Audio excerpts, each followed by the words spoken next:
Recessione e contrazione economica tra il 2012 e il 2013 hanno messo a dura prova l'economia veneta, che inevitabilmente ha risentito della diminuzione dei consumi e degli investimenti interni. A rendere meno drammatica la situazione è stato l'aumento della domanda di beni e servizi dall'estero, che ha consentito di registrare una complessiva tenuta.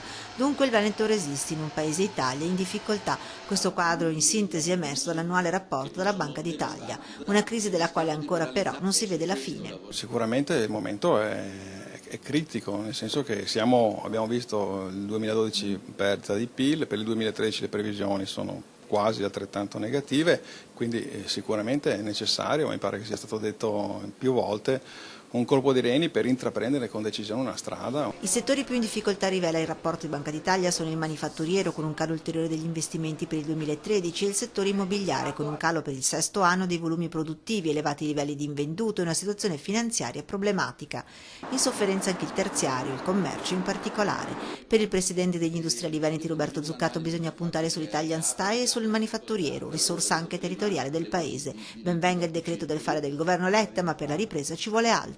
Se non creiamo un progetto paese e attorno a questo andiamo a finalizzare tutti gli interventi, non credo ne verremo fuori. Quindi bene, incoraggiamo questi interventi perché vanno nella direzione giusta, ma non sono esaustivi, cioè non riusciamo a far ripartire l'economia con questo. Serve una forte emissione di denaro pubblico come in America e in Giappone, continua Zuccato, per far rigirare l'economia. Rimane poi l'annosa questione dell'accesso al credito. Chi ha avuto più difficoltà, ammette Banca d'Italia, sono state le imprese con meno di 20 addetti, ma non è sempre solo colpa delle banche.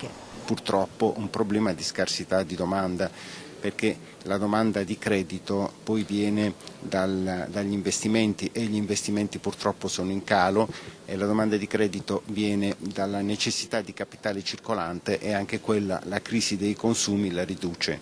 Di certo però questa crisi produrrà un cambiamento nel rapporto tra banca e impresa. La crisi porterà anche a una revisione anche proprio della struttura del sistema creditizio, che diventerà sicuramente più snella quanto a presenza sul territorio, per esempio, perché gli sportelli stanno diminuendo, le nuove tecnologie si stanno affermando, anche se in maniera graduale, ma sempre di più, e noi vediamo appunto che ci sarà un ripensamento.